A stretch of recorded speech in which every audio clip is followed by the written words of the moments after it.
Bonjour à tous, je vous salue dans le nom du Seigneur Jésus-Christ.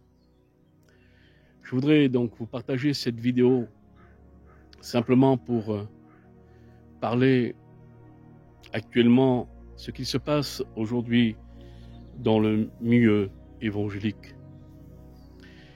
Au sein des églises évangéliques aujourd'hui, il se passe beaucoup de choses avec totalement un désordre total.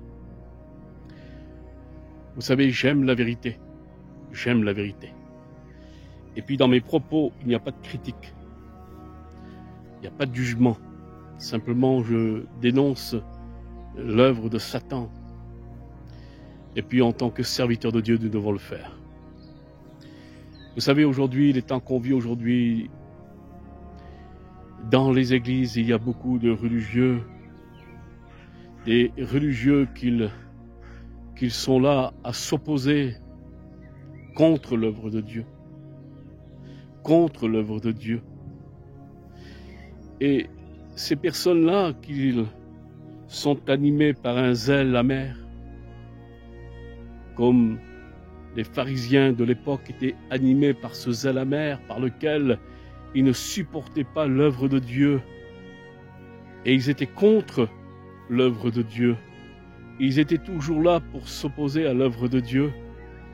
Et puis ce zèle amer que l'apôtre Paul, il avait aussi lui, et Paul, lorsqu'il était Saul de Tarse, avant qu'il vienne Paul, il était persécuteur des chrétiens.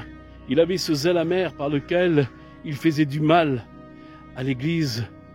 Et vous savez, aujourd'hui, dans les temps que nous vivons, il y a des Sauls de Tarse. Il y en a trop des Sauls de Tarse qu'ils font du mal. Ils font du mal, ils croient de faire bien.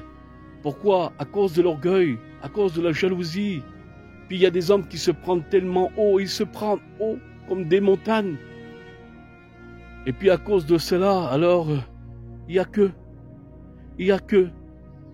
Et tout cela, c'est de l'aveuglement, Seigneur. C'est de l'aveuglement. Et puis, Saul de Tarse, lorsqu'il s'est aperçu que ce zèle amer, lorsqu'il s'est aperçu qu'il persécutait l'Église et il faisait du mal à Dieu, il faisait du mal à Jésus-Christ. Alors, lorsqu'il a été arrêté sur le chemin de Damas, il allait encore là.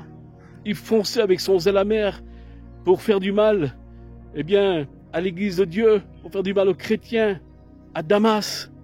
Jésus l'a arrêté. Jésus l'a arrêté. Et là, à partir de là, lorsqu'il a été aveuglé, lorsqu'il a retrouvé la vue, alors il est venu à la vérité, à la réalité. Et là, il a commencé à s'en vouloir. Pourquoi? Parce qu'il persécutait l'œuvre de Dieu, il persécutait Dieu, il persécutait les chrétiens. Et il était là pour arrêter l'œuvre de Dieu. Vous savez, l'importance, ce qui est très important dans ces temps que nous vivons, dans ces temps de la fin, surtout, ne nous trompons pas de combat. Il y a un seul combat que nous devons combattre aujourd'hui, et c'est un combat que l'apôtre Paul lui-même, l'homme de Dieu, nous l'enseigne, le bon combat de la foi dans ces temps d'apostasie. Combattons ce bon combat de la foi, combattons le combat spirituel, mais ne trompons pas de combat, Seigneur, avec ce combat qui est pas bon, avec des âmes charnelles, avec un zèle amer. Combattre les frères et sœurs. Quel danger, Seigneur. Vous savez, trop de personnes ont resté encore sous la loi de Moïse et ils n'ont pas passé encore à la grâce. C'est la vérité, Seigneur. Jésus dira, vous avez écouté dire œil pour œil, dent pour dent. Oui, vous avez écouté dire œil pour œil, dent pour dent. Aujourd'hui, c'est ça, c'est œil pour œil, dent pour dent. Tu me fais du mal, je te fais du mal. Tu m'insultes, je t'insulte. C'est ce que nous vivons dans nos églises aujourd'hui. Œil pour œil, dent pour dent. Mais Jésus, qui est la grâce, le Seigneur nous enseigne, non pas œil pour œil, dent pour dent, mais le Seigneur, il dira, priez pour celui qui vous persécute. Et il dira, aimez vos ennemis. Et beaucoup n'ont pas sorti encore de la loi de Moïse. Pourquoi? Parce que la grâce, il va falloir s'humilier pour la grâce. Vous Vous savez, pour vivre la grâce aujourd'hui, pour vivre l'évangile de Jésus-Christ, il faut s'humilier. Il faut savoir se rabaisser, s'écraser et parfois demander pardon à celui que tu as fait du mal. Comme il dit le Seigneur Jésus-Christ, il faut pouvoir s'humilier. Mais les pharisiens de l'époque, c'était des hommes qui n'arrivaient pas à s'humilier parce qu'ils étaient sous la loi de Moïse. Ils étaient sur œil pour œil, dent pour dent. Mais lorsque Jésus dira, tu aimeras ton prochain comme toi-même, alors il y a une grande portée. Aimer son prochain, c'est aimer ses ennemis, même malgré lorsqu'ils persécutent. Même s'ils persécutent.